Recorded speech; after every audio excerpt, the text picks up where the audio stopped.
Kabila bengaka mutu. Il est en train de déstabiliser les provinces. Makambo Kisasa est temple la kawa, bango ba yebi na bango te. Yo ça va pour la Kisasa pour le 15 000 followers. Le président Félix Antoine Tshisekedi a repris le projet de valider cette stratégie nationale. Biloko zo ba no kombato eko tanisa yo, bato mutindo ni ba okamba boka. C'est pour la première fois aux autres la vidéo na biso abonné.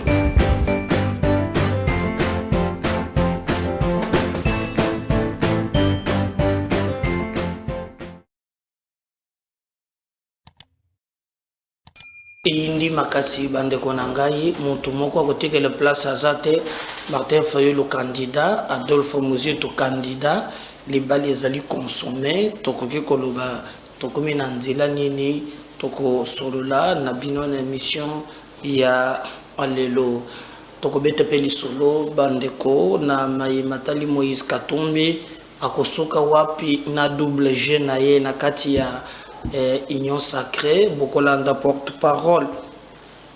Il y a parti naye makambo lobby nakati ya émission Oyo déjà depuis lobby remise et prise de salami entre Philemon Yav donc na bandeko Oyo bazali na ngambo ya est kuna ye mutokomi commanda et salami na sportivité nyonso ye moto kokumba mapinga ezali sosoka constant dimba tikali na domaine mususu a s'occuper na gestion le gouverneur mais normalement Yav moto azui makambo batoso balobi mais pourquoi pas seulement kozongisa gouverneur civil par exemple azongi lokola oyo azui opération akomi na ye soda.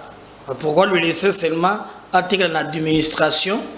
Donc il y a beaucoup de questions. Est-ce que tout ce qui peut progressivement na kozongi ces situations na état où ils allaient civil donc tiko confirmer demain où sami ngwana beaucoup moins na pe bilili toko solo la nabino mokolo et alelo. Voilà, donc beaucoup yo kaboko comprendre que nini ezali koleka na mboka. Alors talaka ba mindele ndenge bazalaka mbutu moi mingi ezali koleka même na niveau ya Afrique boyebi ke Côte d'Ivoire na Mali ezo simbate bakangi ba militaire moko pe ya Côte d'Ivoire na Mali Mali asali communiquer à lobby eloko esalami ezake bato wana basé espion bayaka ki po basala coup d'état. Alors ba tumuso balobi non bazala kinde basoda soki ya minisma bayaki na aéroport na renfort na biloko wana ba force Barkhane baza rien na yango tension ça peut makasi entre les deux pays. Côte d'Ivoire a exigé ba libérer ba militaire na sans condition mais sotali na sima on a France batami na kati donc l'Afrique ezali moi mingi tozonga epa na biso bandeko il est grand temps Bouyabeso tozo kota esila makambo se dessiner clair. Union sacrée est commis nako benga regroupement tondengeni. Moïse Katumbi fait de trop. Et nous posons même la question. Parfois, on a besoin noté. Tu sais que les montagos ont une réponse. Atikelié. Titozo Kendeboy, tous les ministres, naye nakati. Ba membre ya cabinet, naye nakati. Boyoki même dernièrement, tant que nous avons composé le gouvernement provincial, na niveau ya Katanga kuna, il a encore exigé même qu'il y ait un ministre provincial. Mais sur terrain, il se comporte en opposant. Tenez, Batu bazo kende lelo kosala ba marche, kosala ba message de soutien. Bomonaki ambiguïté oyo yemoko entretenir. Quand il s'agissait des Congolais de père et de mère, bomonaki ndenga bimaki yemoko asali ba point de presse. Mais quand notre pays est agressé, est allié, c'est les Français, c'est les autres qui parlent. Aux hommes qui est allié clarté. Mais là où les bas blessent, bande konangai. Non seulement il y a kofanda kimia, ceux qui occupent sa force l'armée na bisote, mais il s'aime encore pour yemaka mongo solo bate. Il y a qu'à critiquer Moussala, président Sala, président de la République. Ba contact nyonso zoloba. Ponaye diplomatie ezanelo comme côté. Diplomatie Tshisekedi des faible. Banda Tamboli ba monelo comme côté. Mais tout en étant au sein du gouvernement. Alingi Sukoyo Lokola, ministre aux Affaires étrangères, Christophe Lutundula, Azagi Montu Yangamboana, et qu'un lobby qui c'est parmi tous les ministres, Moutoya Bimaki Alobaki qui est à soutenir Tshisekedi, pose au mandat Moussous, c'est Lutundula. Tumia bandaki kolukana batunaye ke malgré les ministres akoma le cheribe okende alandaka ye partout bien que tozoka ke résultat na ye faut na fanfan na musala. Maintenant bazo banda kosala ba émission na kati ya ba émission na bazo s'attaquer à diplomatie ya mboka au moment où ba leader Bapé sa message ya Kimia, c'est pas le cas. Et je me pose maintenant la question. Et l'okonini oyo Félix Tshisekedi a kotikala na batouane. Je sais que bayebani que ça monde ya hypocrisie. Moutra monto ko jouer carte naie. Mais au moins pour la coalition. Dernièrement, bon, mon akitango bakotana kina Kabila. Oh, bah, Salipé. Il a même donné stade pour babé ta match. Mais Batumusu a kumba kina mouvement wan. Les lobazawapi. Est-ce que vous voyez que Mouyambo a lobaki wo? Tango bamemaki bango kuna balobeke Kabila kosenga pardon bakosa la réparation boina boy eloko salamate. Les autres regrettent même jusqu'aujourd'hui acte wana ndenge lekaki va comprendre eloko mon côté mboka obiso to lingi to linga biloko ndenge wana te. On peut jamais être na coalition. Vous bénéficiez le dividende de la coalition. Non seulement les ministres, mais la plupart même des gens, par exemple, Oyo Bokolanda, na kotiele une vidéo, maza conseiller na ministère ya transport. Baza plein na babiloko wana. Peut-être ba to mususu, peut-être vient ngalo vient nga Frank Diongo. Mina mwana ki yape kutuna Katumbi na aéroport, vous allez ensemble, vienanga ba betelanga yo mukatwa. Nous n'équipe pas ensemble ne Katumbi apparemment ce qu'on dirait azongi lisusu na chez Katumbi pour ya boya ki entango ba batino so ba Katumbi azwi partir ko la ba makaya bunyo zwa lutundela pe sur lutundela ko sande ni nete yese ko take gon ya ba endundu kutumwana endundu atombogela ki papa na ye ya ba endundu ezakuna kamita tukoloba te wana première position et puis ça qui mbutu donc tokoki koloba kena moya lelo vérité ezate malamu bakende na logique. Surtout Félix. Est-ce que vous savez que même le mandataire public, pour juste accompagner, rassurer Balien Naye, on est en politique, le président ne pouvait pas laisser. Tilelo a tout dans la KPCA et à SNEL. Liota dans la KPCA na RVA. Liota. Tilelo.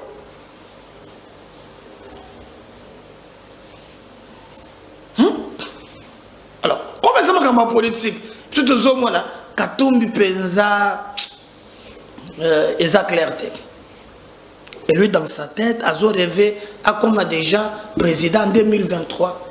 Mais est-ce que le Lengembo Cannabis est attaqué l'élo? Balider Lokola Bango, Bakoki Kobimisa Maloba, Tokosimbe Peya Fayulu na séquence ya Mibade. Basaka ba déclaration. Non, non, c'est le moment. On appelle ça exemple. Moi, je vis na France. On appelle ça exemple. Charlie Hebdo. 14 personnes seulement. François Hollande, Nicolas Sarkozy, la classe politique, Bangonios ensemble, Balobé-Lobamoko.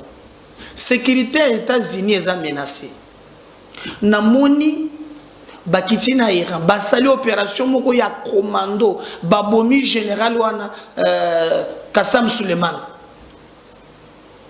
Namboka na ye Babomi crime contre l'humanité. Oh, les républicains, les démocrates. Exact. Pour Nabango, ce qui les intéressait, cet homme-là menaçait les intérêts des États-Unis. Et pas Nabiso. Donc, bateau biso c'est que lobby, bago jouer frangé, ba calcul personnel et l'équipe.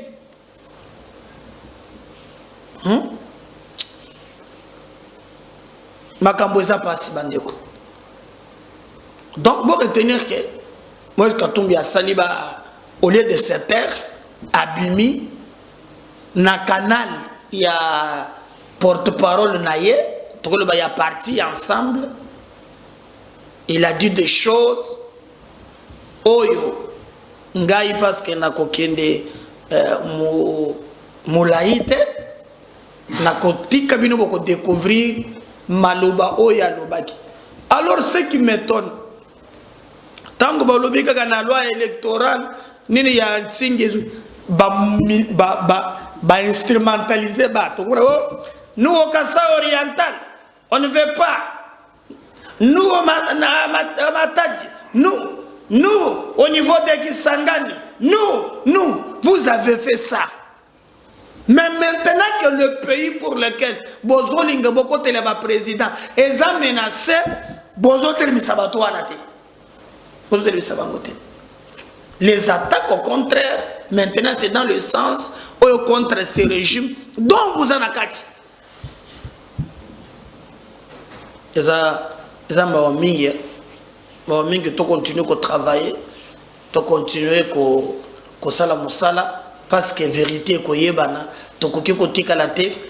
Kakabiso bazo bakabiso to comprendre kalika mbomo côté et puis comme président de la République ambo bozo bundela bokom makambo ene ya babuna gana ya banini etale sibiso vérité il faut que mususu comme pour ba congolais bo fongola miso au monico est comme condamnation exacte au contraire on commence maintenant à critiquer le gouvernement oyo bango bazana kati ezama ya kosakana te bolanda makambo lora onyemba lovaki.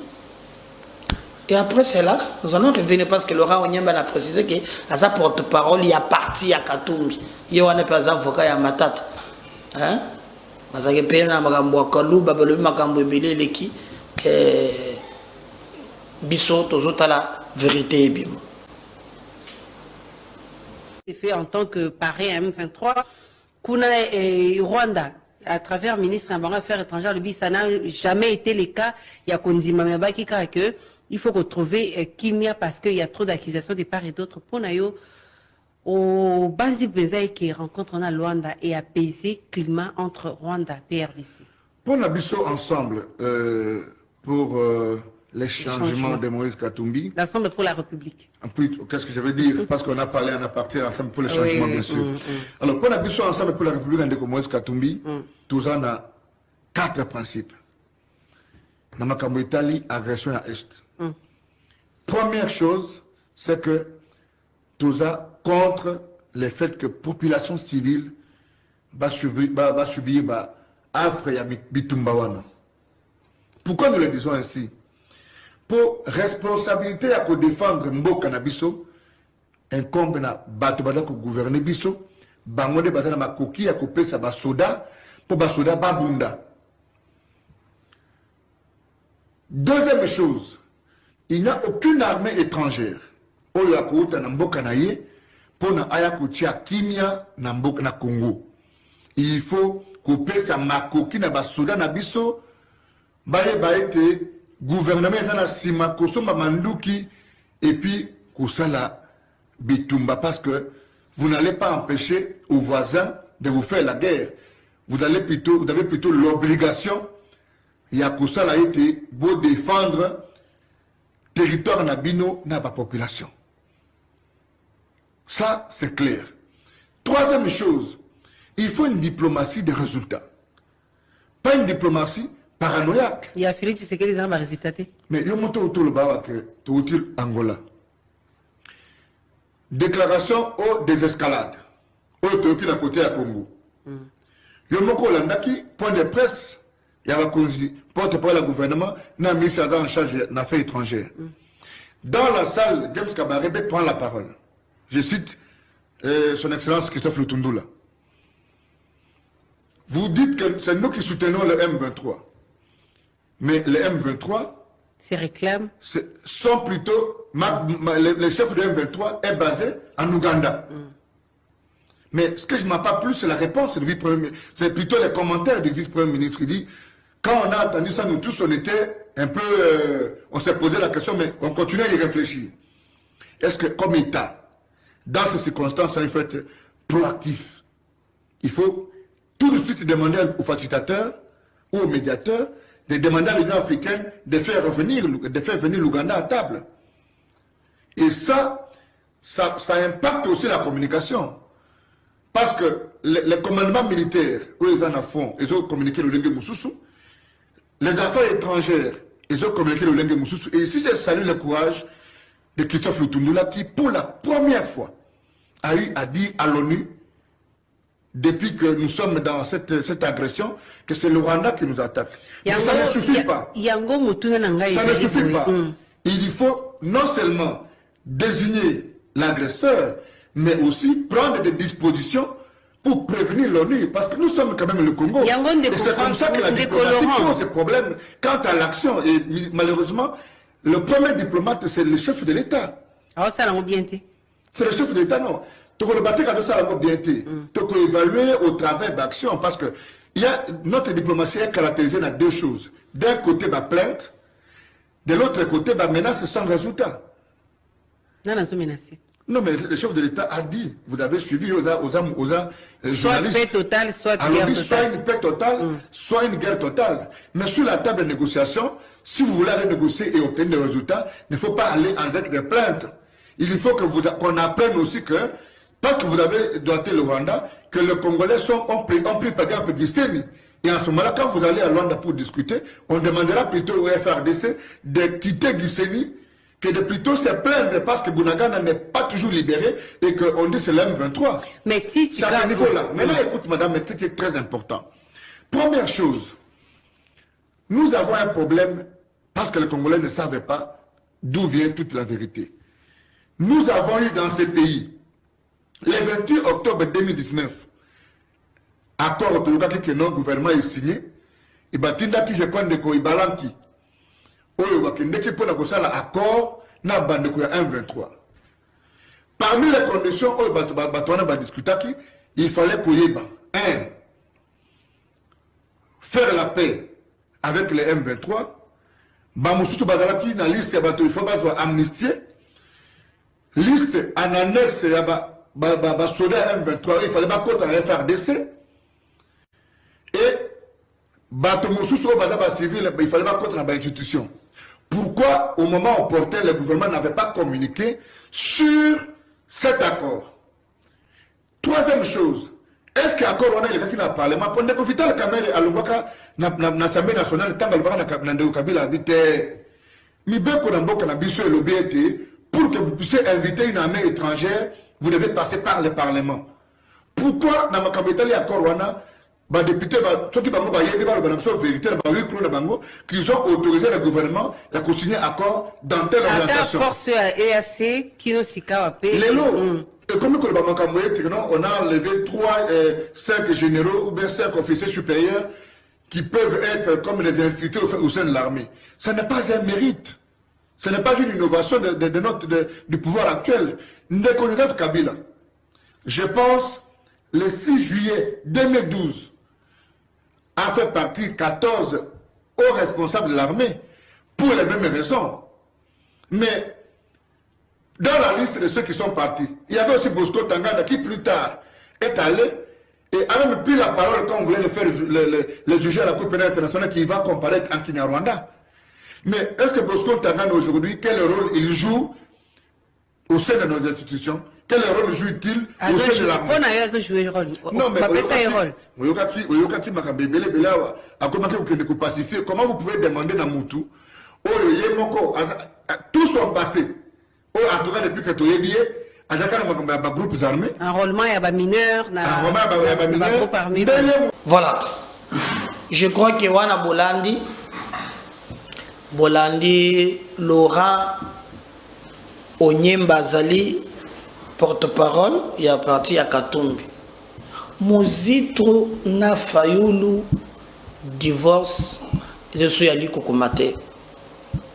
Fayulu akeye na ye na Kisangani, akomi kuna,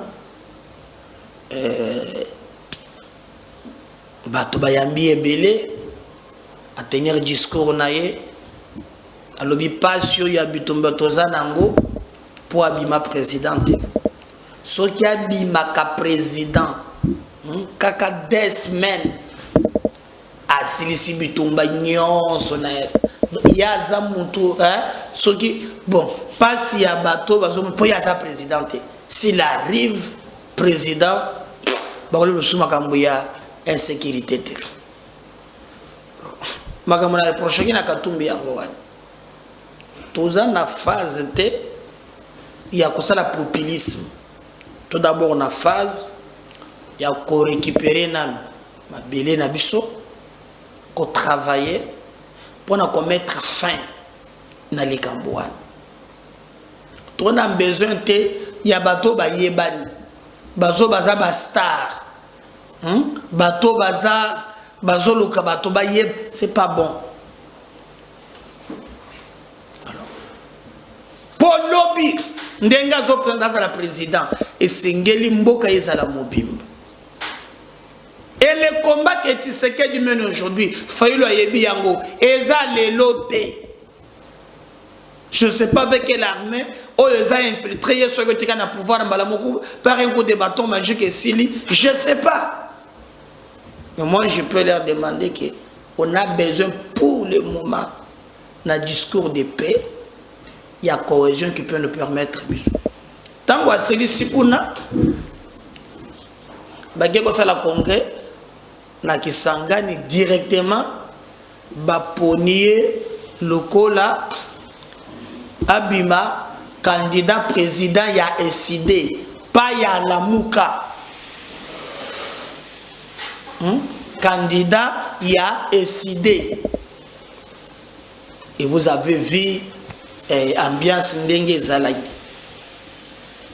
Mais bandaka la bazalaki toujours lié na muninga na yo muzitu. D'ailleurs tango asilisi na mwana fukami na losambo to bazochela bazo itika na pa nkolo. Siko to kochela bino pe azamu to losambo fukami azo sambela. Batokomi ko commenter photo na ya losambo. Oh boye na boye. Tango losambo esili bakena makambo ya politique. Na moment wana bazolo ba maintenant yende candidat ya SID. Mbala moko ndire muzito banduko zela ki bombanda. qu'on a parlé, Mouzito peut atteler. Il ne peut jamais y avoir des candidats sans programme, sans vision. Pour na bango pe nouvel élan, bango pe bazali ba Mouzito azali candidat président de la République. En d'autres termes, cela veut dire que Mouzito a koki kozala derrière candidature ya Fayulu te. Boyebi et puis de alobi officiellement bango bakoko tana likambo bazobenga bloc patriotique te. O boyeki bloc patriotique etali bango te. Donc, essengeli ko travailler pour être vérité ya solo et yebana. Ha, ndeba ko fingana, je vous promets. Hein? Bando ko nangai, ndeba ko fingana bokondi bate. Fayulu pour lui, Azam Nene. Et il pense que Adolphe Mouzito a se greffer pour la popularité. Adolphe peut lobby à cause du matazala n'avion na ya malandangul parce que na katika tu on a fallu comme ko ba décision ebele sans ko consulter bomoni ya suka eza oyo bomonaki Fayulu yambaki matata. Et après même il a dit clairement que ceux qui refont na ki bololé na yo fanda na yo. Donc pour bon à quel niveau les Kambongo est un peu compliqué. Mais biso kanike na mikolo zoya est-ce que bakozo programme to ka fisier les makasi.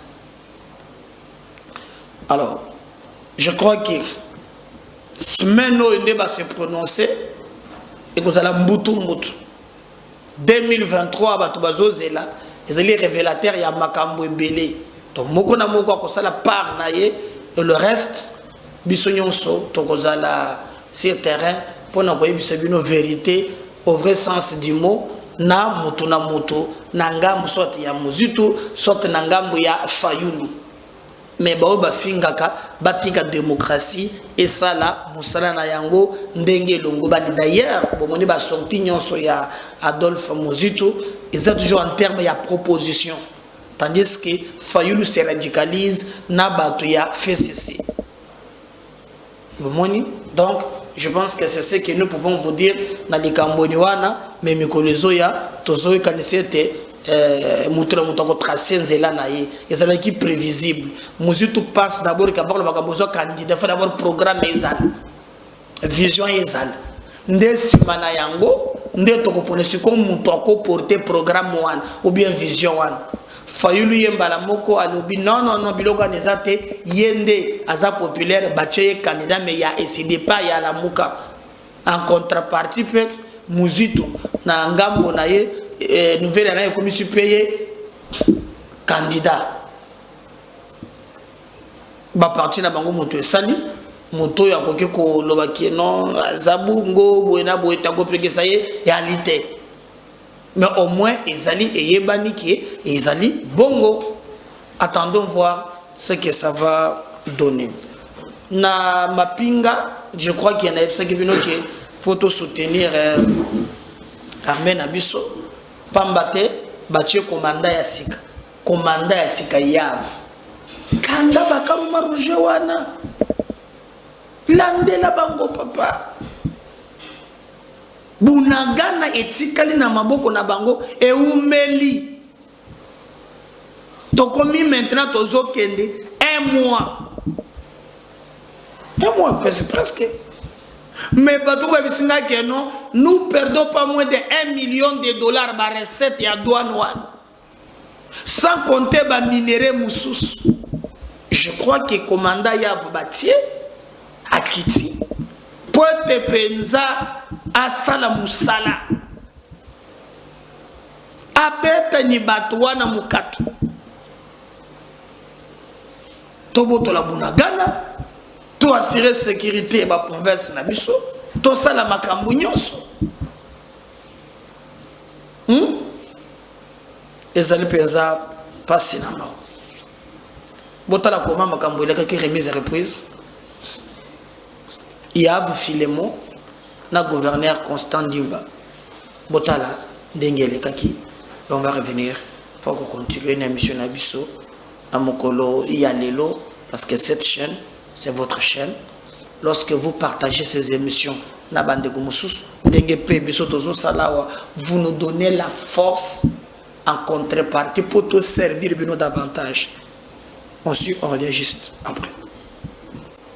Prenons la direction de l'Est du pays. Le lieutenant général Filemon Yav a officiellement pris les commandes des opérations militaires au Nord Kivu ce mardi 12 juin en remplacement du lieutenant général Ndima Constant qui reste gouverneur militaire et chargé de la province. Ceci conformément à la volonté du président de la République exprimée dans un télégramme du chef d'état-major général Célestin Balamusensé au regard des menaces dont est victime la province du Nord Kivu.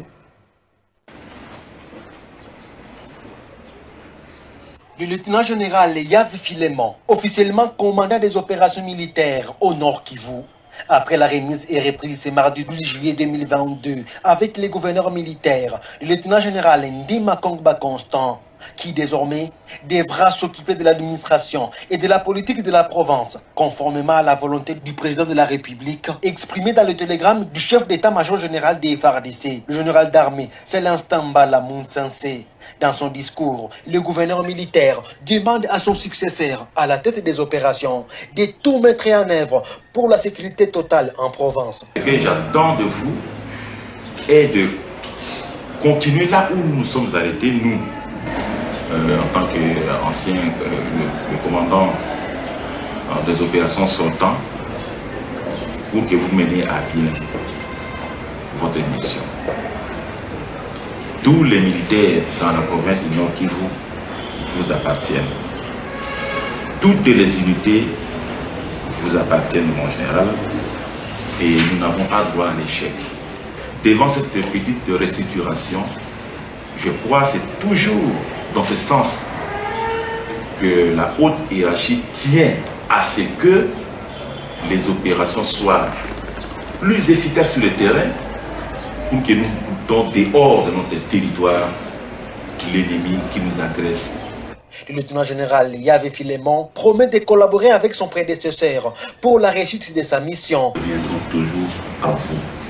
Et je vous demande à ce que cette porte ne soit toujours la porte de la politique. Et cette politique est dirigée par l'armée. Que cette porte de la politique nous soit toujours ouverte. Nous allons dans la continuité de ce que vous avez commandé.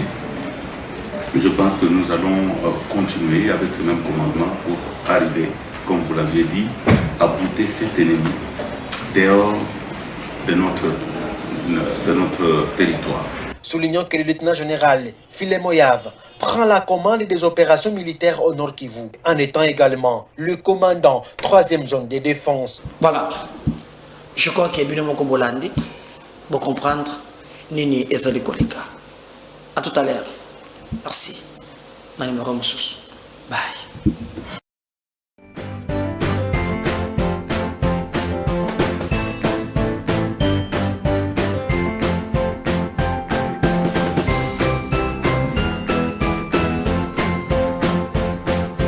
Kabila Beka Kamututé.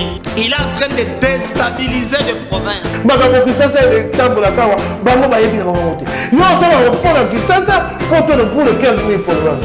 Le président Félix Antoine Tshisekedi a repris le projet de valider cette stratégie nationale.